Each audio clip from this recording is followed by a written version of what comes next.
Diana has in fact been killed in that car accident.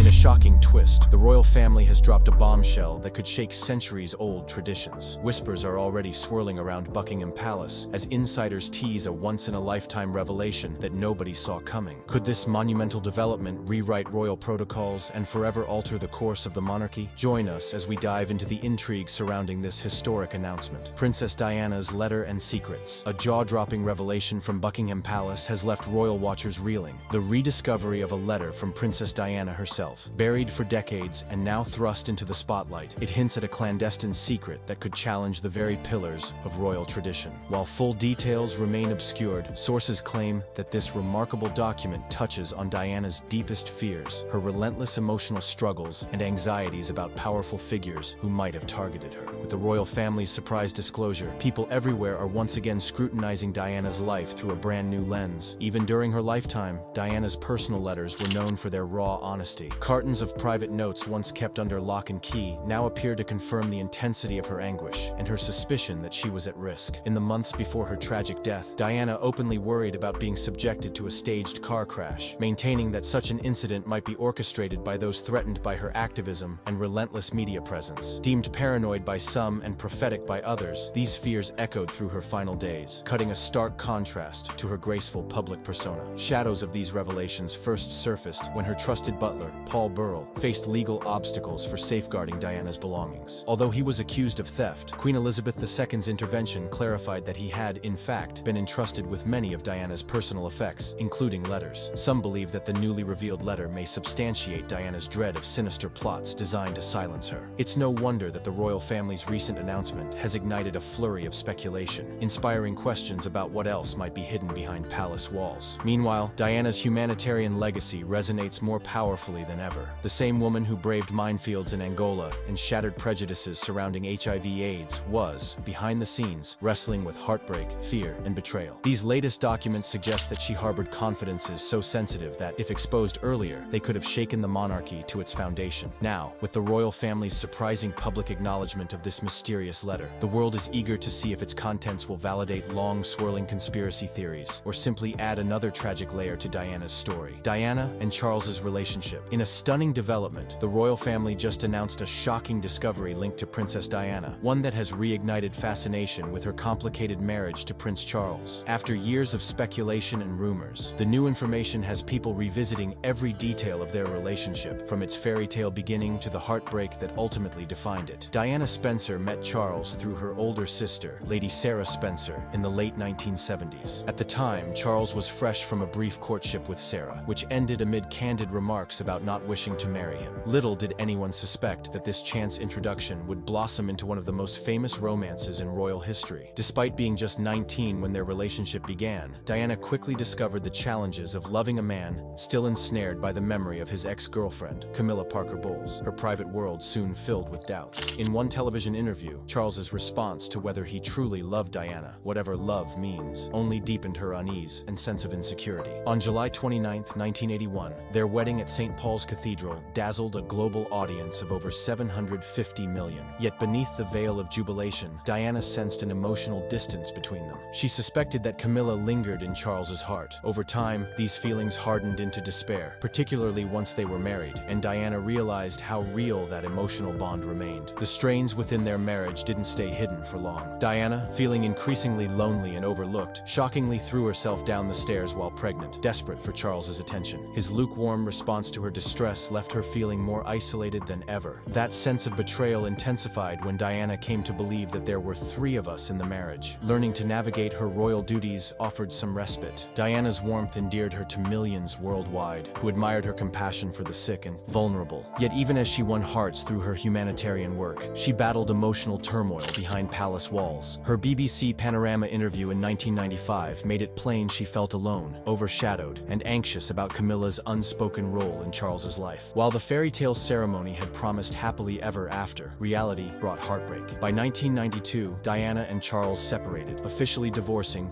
4 years later. The public spectacle of their split confirmed the depth of their marital strife. Amid the pressures of royal life, Diana's longing for emotional security proved impossible to fulfill. The wedding of the century. The wedding of the century, Princess Diana and Prince Charles's 1981 nuptials, dazzled an international audience, and now the royal family's astonishing new announcement has once again cast fresh light on that iconic day. Nearly 750 million people across the globe tuned in to watch Diana, a demure 19-year-old, pledge her vows to the heir to the British throne. The broadcast was filled with pageantry and pomp, horse-drawn carriages, gleaming military uniforms, and one of the most memorable wedding gowns ever seen. Even decades later, that billowing ivory silk dress, with its 25-foot train, remains an enduring symbol of fairy tale romance. Yet behind the scenes, Diana privately wrestled with doubts. She had long sensed that Charles's heart belonged elsewhere, that he'd never truly let go of his past with Camilla Parker Bowles. Despite this misgiving, the pressure of royal duty and her own inexperience compelled her to push these fears aside. On the surface, the wedding was a perfect spectacle of Union Jack bunting, trumpets, and adoring crowds. World leaders, celebrities, and aristocrats from around the globe filled St. Paul's Cathedral, a testament to the significance of what the public believed to be a joyous match. The newly released royal documents, however, suggest there was more tension behind the pomp and circumstance than previously known. Insiders hint that letters written by Diana around this time reveal a young bride bracing herself against a wave of uncertainty. Far from the storybook ceremony presented to the world, she felt overshadowed by Charles's lingering affection for Camilla. Rumors now claim that Diana's notes detail apprehension about exactly how welcome she was within palace walls, and the emotional toll she feared that day would take on her. Still, none of these private worries managed to dull Diana's remarkable poise as she walked down the aisle. Her infectious warmth shone through the ceremonial grandeur, earning her instant worldwide admiration. Long after the ceremony concluded, the honeymoon headlines continued to feed the relentless tabloids, all enthralled by the image of a shy kindergarten teacher transformed into a global icon overnight. For many, the wedding of the century stands as a bittersweet memory of what might have been. The stirring orchestras, the sea of well-wishers on London streets, and the hushed awe that accompanied the couple's vows still captivate royal watchers everywhere. Now, as the newly announced revelations rekindle curiosity about the wedding's unspoken drama, observers can't help but wonder whether this epic-making event was destined to foreshadow the stormy years that lay ahead. Struggles in the marriage. A bombshell announcement from the royal family has once again thrown the spotlight on Princess Diana's tumultuous life, particularly the painful struggles of her marriage to Prince Charles. For decades, the public has been mesmerized by their grand wedding and the fairy tale image that followed. Yet beneath the glittering veneer, Diana faced profound emotional battles that shaped her journey and ultimately laid bare the cracks in one of history's most scrutinized unions. From the start, Diana was plagued with insecurities about Charles's ongoing affection for his ex-girlfriend, Camilla Parker Bowles. Even in the early days of their courtship, references to Camilla would hang in the air, leaving Diana feeling dwarfed by her husband's emotional history. The mismatch of their ages, she was 19, he 32, only highlighted a divide in priorities. While she hoped for an affectionate match, Charles seemed conflicted, famously uttering whatever love means when asked if he truly loved Diana. As newlyweds, they momentarily played the roles expected of them, appearing at formal engagements with bright smiles that masked Diana's growing sense of isolation. Behind palace doors, Diana increasingly longed for recognition and reassurance from Charles. This longing peaked when she was pregnant with Prince William, and in a moment of despair, threw herself down the stairs in an attempt to provoke the empathy she felt her husband withheld. Instead of finding the compassion she desperately needed, she encountered a chilling indifference. Over time, Diana's anguish grew. She spoke of feeling like an outsider trapped within ancient protocols and watchful eyes. Her greatest heartbreak, she later confessed in a landmark BBC Panorama interview, was Charles's enduring closeness to Camilla. That searing admission, "There were 3 of us in this marriage, so it was a bit crowded," became an iconic snapshot of Diana's struggles. It conveyed not only the pain of perceived betrayal, but the loneliness of a young woman thrust into the global spotlight with few genuine allies. Seeking solace, Diana channeled her energy into humanitarian causes, forging meaningful connections with the public at every turn. Yet even as the world hailed her as the people's princess, she returned each night to a private sphere dominated by tension and suspicion, unable to heal what she saw as a broken bond. Ultimately, these unresolved issues, combined with constant media intrusion, proved insurmountable. In 1992, Diana and Charles announced their separation, finalizing their divorce 4 years later. Now, with this startling new royal family disclosure, the world is eager to learn learn whether Diana left behind fresh insights into those turbulent years of marriage. For so long, her struggles were wrapped in rumors and official narratives. Diana's famous BBC Panorama interview. Princess Diana's 1995 BBC Panorama interview remains one of the most shocking and revealing moments in modern royal history. And now, the royal family's recent bombshell announcement has renewed interest in that explosive broadcast. At the time, it felt like the entire world stopped to hear Diana break her silence on her troubled marriage and emotional battles behind palace doors. She spoke candidly, radiating a mixture of vulnerability and strength that captivated millions of viewers who were unaccustomed to such naked honesty from a member of the royal household. In the interview, Diana addressed her unhappiness, telling the now infamous story of feeling trapped in a marriage overshadowed by her husband's ongoing connection to Camilla Parker Bowles. Her most quoted line, "There were 3 of us in this marriage," instantly etched itself into history. It confirmed lingering suspicions that Prince Charles's affections lay elsewhere, casting Diana as a lonely figure caught in an arrangement that lacked the comfort and stability she had hoped for. Yet what truly stunned the public was Diana's admission of her own struggles, including incidents of self-harm and severe emotional distress. At one point, she recounted throwing herself down the stairs while pregnant, desperate for Charles's attention. The heartbreak in her voice spoke volumes, amplifying the sense that her pleas for empathy had gone largely unheard. Far from the cheerful, confident princess glimpsed in official photographs, Diana emerged as a woman grappling with relentless media pressure, royal protocol, and a profound sense of isolation. Critics were quick to brand her as manipulative or attention-seeking, but her supporters saw a brave soul refusing to be silenced any longer. The interview not only redefined her public image, but also marked a watershed moment for the royal family. No longer confined by centuries of unspoken codes, Diana unapologetically peeled back the curtain. She displayed the raw reality of royal life, not merely a glittering spectacle of tiaras and galas, but also a claustrophobic environment where personal pain too often festered in private shadows. Today, speculation abounds that the royal family's latest startling announcement involves rediscovered commentary or documentation surrounding Diana's panorama revelations. Could there be more details, hidden for decades, that amplify her words about betrayal and heartbreak? This possibility has jolted public curiosity all over again. Echoes of that interview, Diana's luminous eyes, her measured tone, and her stark confessions remain just as resonant now, decades later. Whatever emerges next, that 1995 broadcast will forever be remembered as the moment Diana found her voice and shattered the myth of the unassailable monarchy. Humanitarian efforts. Princess Diana's acts of kindness and courage remain emblematic of a royal figure who chose empathy over tradition, and now, with the royal family's unexpected announcement, her humanitarian efforts are back in the global discourse. Even as she endured personal struggles, feeling overshadowed in her marriage and hounded by relentless press, Diana channeled her pain into caring for the most vulnerable. Her bravery shone through in 1987, when fear and confusion about HIV/AIDS were rampant. Diana famously shook hands with an AIDS patient without gloves, an extraordinary gesture that shattered misconceptions about the virus's transmission. That single act sent a powerful message. Compassion and knowledge could overcome public hysteria. It also aligned her with a marginalized community desperate for understanding and support, demonstrating that real change could be sparked by empathy at the highest levels of society. 10 years later, in 1997, she made global headlines again by walking through an active minefield in Angola to highlight the perils of landmines. Her willingness to face danger in order to champion a critical cause inspired worldwide admiration. This brave move helped spur international efforts toward banning these hidden threats, culminating in the Ottawa Treaty, which outlawed the use of landmines. Now, as the royal family hints at new insights involving Diana, the world is reminded of what made her truly extraordinary. Her compassion transcended palace protocols. Diana's tragic death, a new royal announcement, has reignited interest in one of the most heartbreaking chapters in modern history: the tragic death of Princess Diana. The shock of her passing on August 31, 1997, was felt around the world. Yet it's the circumstances and secrets still emerging all these years later that continue to stir debate. According to fresh details, Diana may have harbored greater fears than the public ever knew, fears that could recast our understanding of what really happened in that fateful tunnel in Paris. On the surface, her fatal car crash appeared to be the ultimate result of a high-speed chase by paparazzi, intent on capturing intimate snapshots as she and her companion, Dodi Fayed, sought a moment of peace away from relentless flashing cameras. Their driver, Henri Paul, was later found to have been intoxicated, and an investigation concluded that a lethal mix of speeding, alcohol, and lack of seatbelt use led to the collision, killing Diana, Dodi, and Henri Paul almost instantly. Only Diana's bodyguard survived, though with serious injuries. The entire world reeled from the news, unified in shock and grief. Yet over the years, whispers of conspiracy conspiracy refused to fade. Diana's former butler, Paul Burrell, would later claim she penned a letter expressing her deep concern that someone might orchestrate a car accident to silence her. Initially dismissed as rumor, this unsettling notion found renewed life in the context of the endless swirl of paparazzi, political tensions, and the oddities surrounding that night's final moments. When Queen Elizabeth II intervened to stop legal charges against Burrell after he was found to be in possession of Diana's belongings, it only added another layer of complexity to her already tragic story. Questions surrounding Diana's death have never quite settled. While official inquiries consistently determined that the crash was an accident, the people's princess had become so beloved and so entwined in the hearts of millions that her death felt almost too cruel to be explained by a simple twist of fate. Could the newly announced revelations shine a brighter light on records or letters from that time? Might they confirm or debunk the theories that powerful forces sought to curb Diana's influence on humanitarian causes and her willingness to speak out? For many, Diana's legacy of compassion, exemplified by her work with HIV/AIDS patients and her courageous stand against landmines, demonstrated a fearless altruism, one that may have garnered as many admirers as critics. She was the vibrant spirit who redefined what it meant to be royal, and in doing so, may have stirred forces beyond her control. Now, with the royal family's startling disclosure, we find ourselves once again pondering the unanswered questions that surround Diana's tragic death, wondering if this time we might finally learn the truth she feared would remain hidden. Paul Burrell's role. Paul Burrell's name has been thrust back into the spotlight with the royal family's latest announcement, prompting renewed interest in his extraordinary connection to Princess Diana. Originally a young footman at Buckingham Palace, Burrell steadily earned the trust of senior royals, eventually becoming Diana's butler and personal assistant. He witnessed her remarkable charitable work, her tension-filled marriage to Prince Charles, and her heart-wrenching struggles with loneliness. Over time, the two formed a bond that far surpassed the conventional role of employee and employer. His devotion did not end with her tragic passing in 1997. Following Diana's death, Burrell emerged as a fervent guardian of her memory, claiming that she had entrusted him with safeguarding personal belongings and letters. This commitment drew him into the harsh glare of media and legal scrutiny when, in 2002, he stood accused of stealing over 30,000 items from her estate. The resulting court case riveted the public's attention and threatened to tarnish his reputation. In a dramatic twist, Queen Elizabeth II confirmed she knew Burrell had been keeping Diana's possessions, and the charges against him were dropped. Burrell's subsequent revelations, however, proved equally explosive. He insisted Diana harbored fears of a staged car crash meant to silence her, sparking lingering questions about the circumstances that led to her fatal accident. Critics dismissed him as an opportunist, profiteering from her life and death through interviews and books. Supporters argued he was fulfilling her wish to share truths she felt would otherwise remain buried. Today, as rumors swirl of newly discovered documents from Diana's final years, Burrell's role is being re-examined. Was he a loyal confidant preserving her legacy, or an eager storyteller capitalizing on her fame? Whatever fresh details may emerge, one fact is undeniable. Paul Burrell had unprecedented access to Diana's inner world, making him central to the ongoing intrigue surrounding her extraordinary life. Conspiracy theories and Diana's fears. Princess Diana's life and untimely death have long been caught in a web of rumors and speculation, and the royal family's latest bombshell announcement has brought those intense debates back to center stage. Many of these theories stem from Diana's own letters, in which she expressed fears that powerful figures would orchestrate a staged car accident to silence her. Although official inquiries blamed her tragic passing in 1997 on speeding, an intoxicated driver, and paparazzi in pursuit, conspiracy theorists point to Diana's personal anxieties as evidence that something more sinister might have been afoot. Paul Burrell, Diana's former butler and close confidant, claimed that she confided these concerns to him privately. According to Burrell, Diana believed her activism on global issues and her willingness to challenge royal protocol could have ruffled powerful feathers. It didn't help that she felt isolated by some members of the royal family and openly struggled with the relentless attention from the press. Burrell's later revelations about a letter in which Diana purportedly warned of a plot to cause a serious car accident reignited the public's fascination with her death. Critics of conspiracy theories argue that the facts point to an unfortunate yet straightforward tragedy. On that fateful night, Diana and Dodi Fayed attempted to slip past the paparazzi by departing from the Ritz Hotel's back entrance. Their driver, Henri Paul, was found to be thrice over the legal alcohol limit and driving at breakneck speed, an unsafe choice that proved deadly. Diana's bodyguard, Trevor Rees-Jones, was the only survivor, and while some wonder if he might hold keys to a hidden truth, official investigations concluded that the accident was, in fact, caused by reckless driving, nothing more. Yet uncertainty lingers. The intense global mourning that followed Diana's death elevated her to a near mythical status, fueling speculation that fate alone alone could not have taken her life so abruptly. Her humanitarian work, specifically her outspoken involvement in controversial causes such as anti-landmine campaigns, had placed her squarely on the world stage. Some conspiracy theorists believe that these altruistic actions and the influence she began to wield posed a threat to entrenched interests, prompting a plot to remove her. Whether one believes in foul play or in the simpler explanation of a tragic accident, Diana's fears remain a significant chapter in her story. She was vocal in her letters about real concerns for her safety, and her vulnerability in sharing these thoughts with trusted confidants endears her to admirers decades after her passing. With the royal family's recent revelations stirring speculation anew, it's clear that conversations about Diana's life and her lingering apprehensions are far from over. Diana's legacy. Princess Diana's legacy continues to captivate, especially now in light of the royal family's latest announcement hinting at revelations no one expected. She came onto the world stage as a shy teenager, marrying the future king, yet emerged as a transformative force whose compassion and authenticity redefined what it meant to be royal. To millions, she wasn't just a figure in a tiara, she was the people's princess, tirelessly championing causes often overlooked by those in power. Behind the grandeur of the 1981 wedding of the century, Diana's personal struggles foreshadowed her determination to create genuine human connections. Growing up, she had lived a relatively quiet life, but found herself thrust into an archaic system bound by complex rules and centuries-old traditions. Despite her own crises, feeling overshadowed by Prince Charles's attachment to Camilla Parker Bowles and wrestling with bouts of loneliness, Diana channeled her vulnerabilities into empathy for others. This approach led her to groundbreaking humanitarian efforts, such as supporting HIV/AIDS patients at a time when misinformation and fear prevailed. Her famous gesture of shaking hands without gloves broke taboos and inspired a worldwide shift in attitudes. Diana's fearlessness only grew, culminating in her historic walk through an active minefield in Angola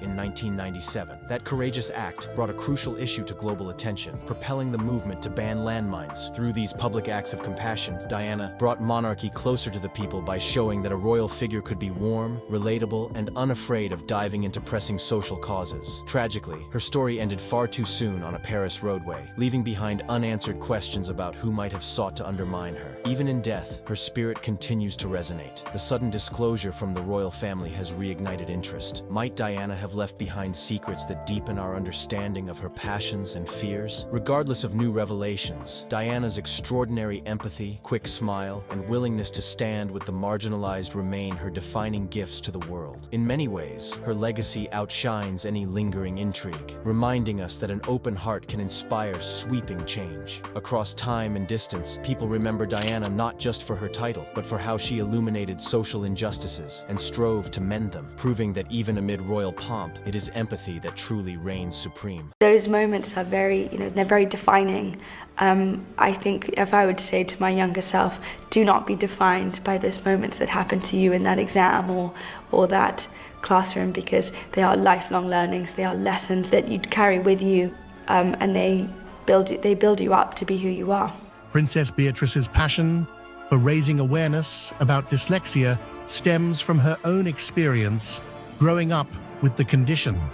She has spoken openly about the struggles she faced in school, revealing that she often felt left behind as her classmates progressed at a quicker pace.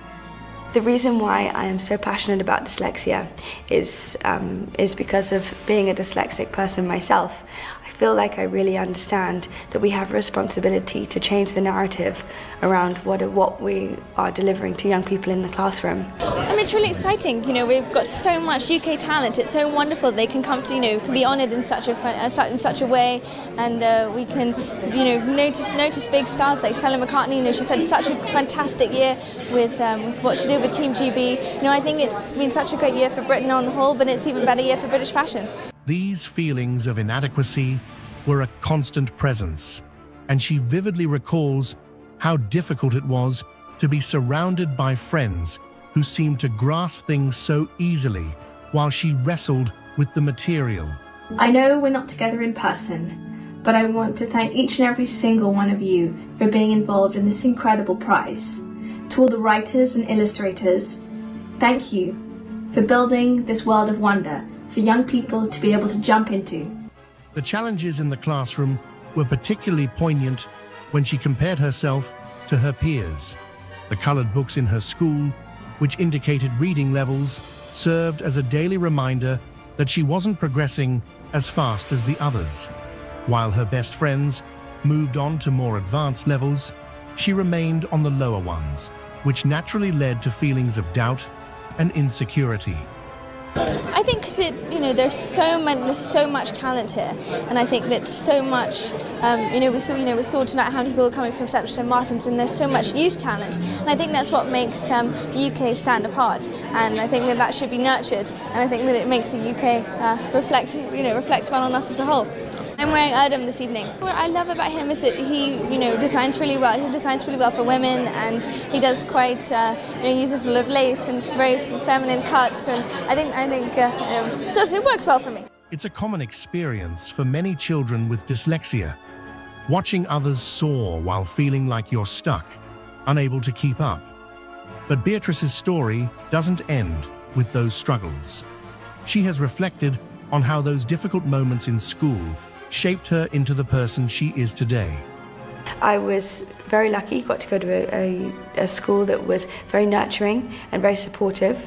But I would describe the actual day-to-day learning side of things very challenging. I remember we had different coloured books to describe where your reading levels had got to. And I was always on the white books. My best friends were always on the yellow books or the green books. They were so far ahead. And I think at that stage, those moments of doubt just pop into your head.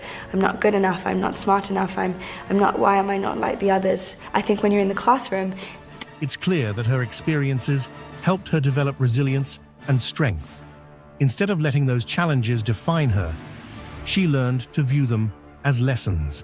Those moments of doubt became stepping stones toward a deeper understanding of herself, and she now advocates for others to adopt a similar perspective. Her message is clear. Don't let difficult academic moments define your worth, as these are only part of your lifelong journey. One of the first things I learned in the workplace was to find great people that you look up to. I think some of the things that women struggle with the most is identifying role models and people that you want to aspire to, whether that's their professional life or finding the right balance. I think be brave, be bold, asking for advice. People love to support young talent. I think that education now, when you've got a lot of young people that are focusing on just getting things perfect for a test and absolutely not being able to have that moment of expression that comes from a study around lifelong learning and actually what skills-based learning really looks like, we are going to get into ourselves in a very difficult situation. So I'm really excited with all the work that's going on now with a few different organizations across the world to really think through what is skills-based learning and what are the skills that young people need to be able to thrive in life. For Beatrice, the importance of shifting the narrative around education is crucial.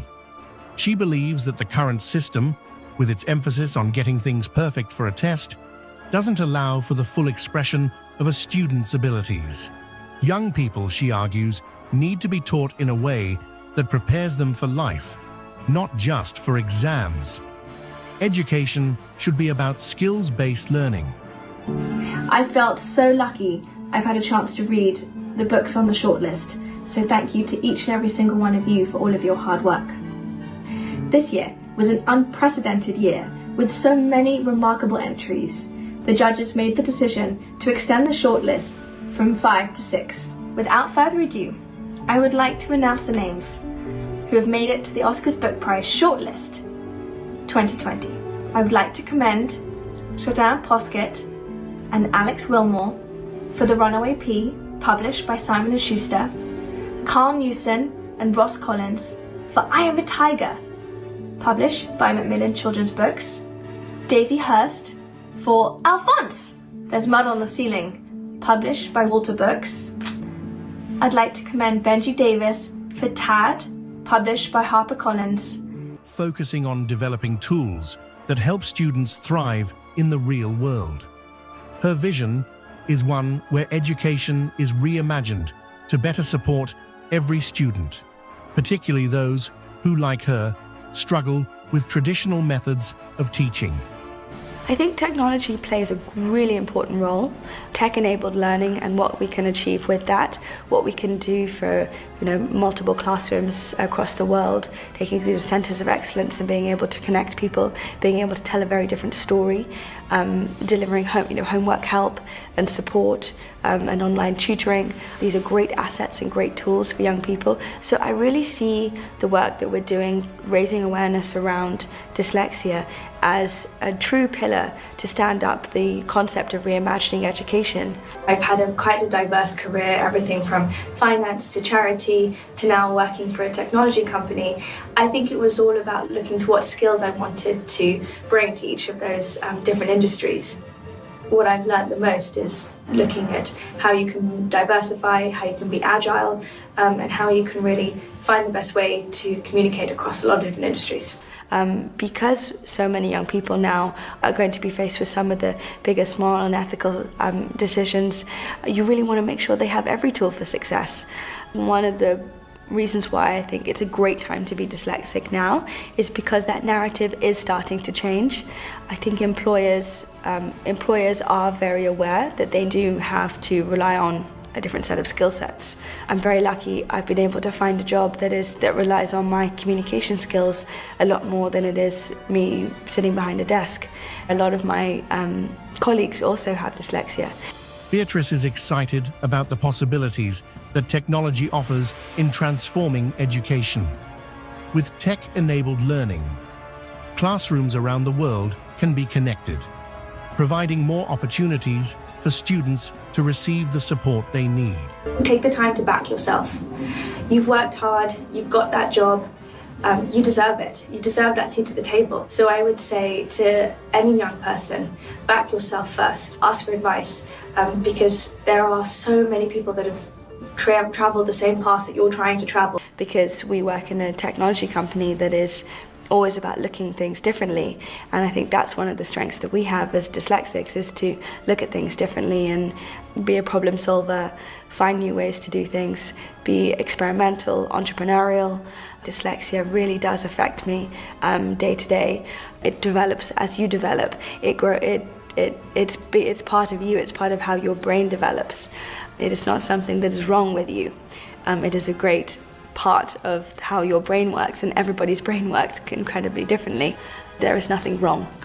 There is just everything that is so right. I'd love to see this appreciation for Second Lives and what that brings to your work and what that contributes to your community at work.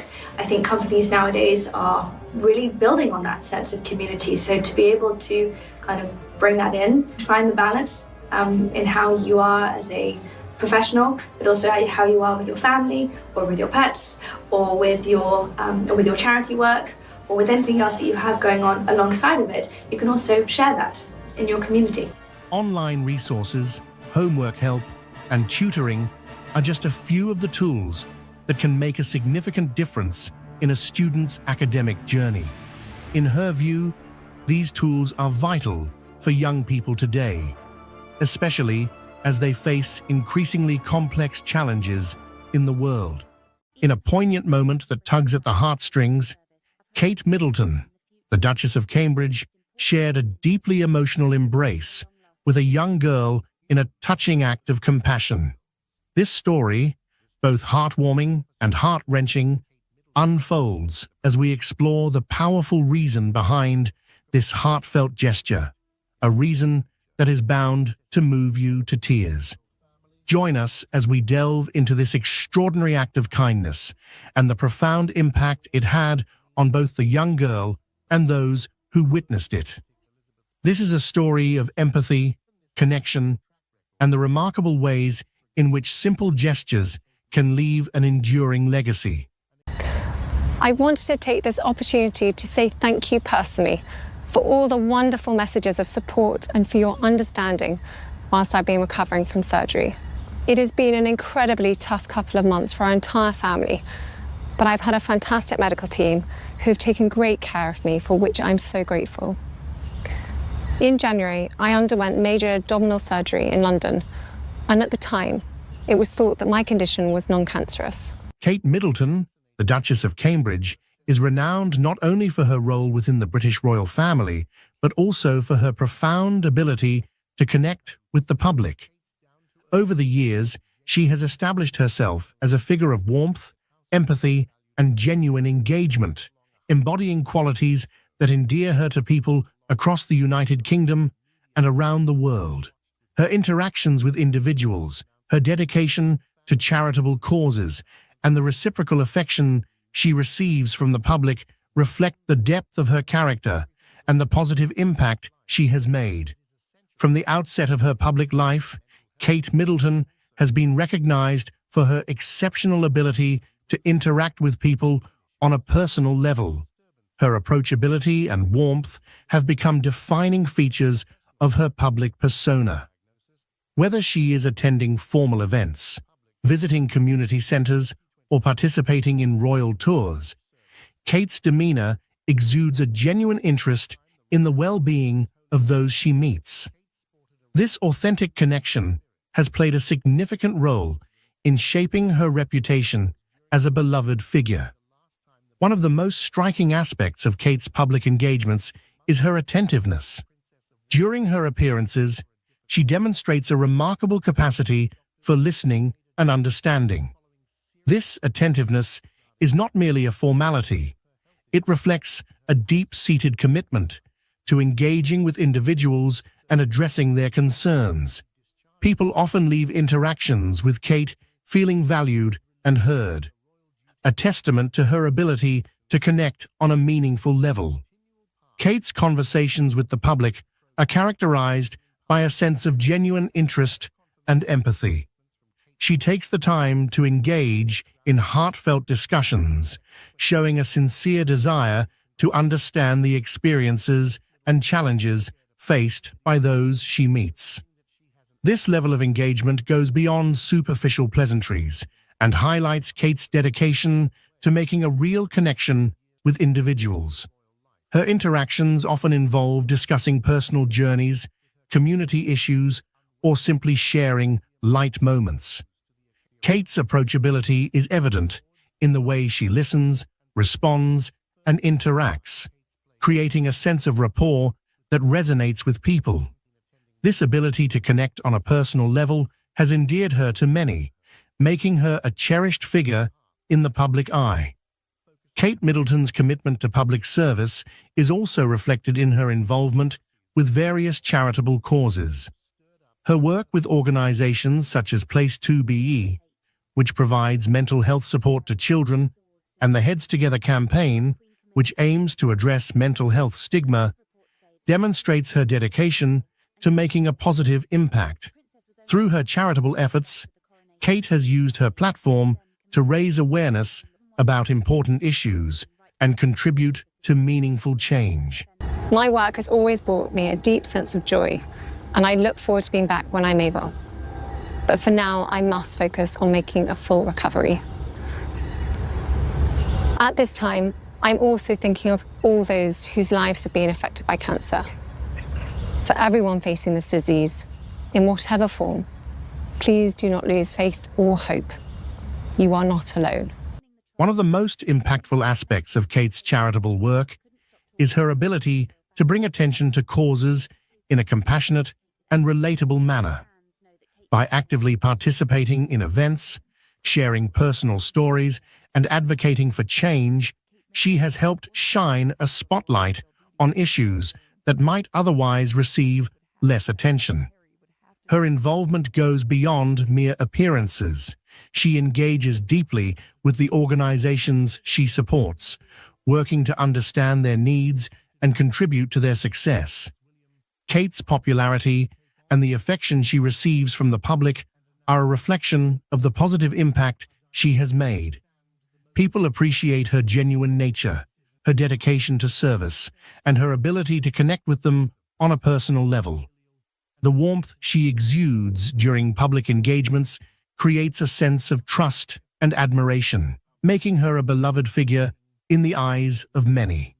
Her public appearances often include moments of genuine interaction that highlight her approachability. Whether it's sharing a laugh with a child, engaging in a heartfelt conversation with a community member, or participating in activities that connect her with the people she meets. Kate's demeanor is consistently warm and welcoming. These interactions are captured in photographs and videos, which further reinforce her reputation as a relatable and caring individual. Kate Middleton's role as a mother has also contributed to her public image. Her approach to parenting, characterized by warmth and openness, resonates with many people. The way she balances her royal duties with family life is seen as both admirable and relatable. Public appearances involving her children often reflect the same genuine care and affection that she shows to others, adding another layer of relatability to her persona. Her involvement in community activities further underscores her dedication to connecting with the public. During visits to schools, hospitals, and community centers, Kate engages with individuals and groups, demonstrating a genuine interest in their experiences and contributions. Her interactions are often characterized by a sense of respect and understanding, acknowledging the unique challenges and successes of those she meets. In addition to her personal interactions, Kate's involvement with charitable organizations highlights her dedication to addressing social issues. Her work with mental health initiatives, children's welfare, and early childhood development reflects a commitment to making a positive difference in society.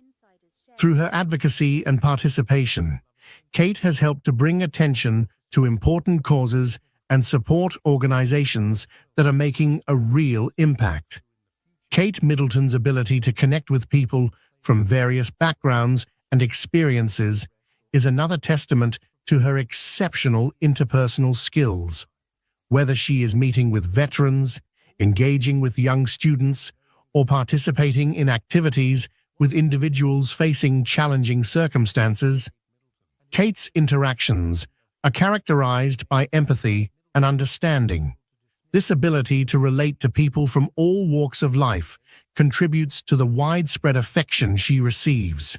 The positive response to Kate's public engagements is not solely about her personal charm, but also about the values she represents.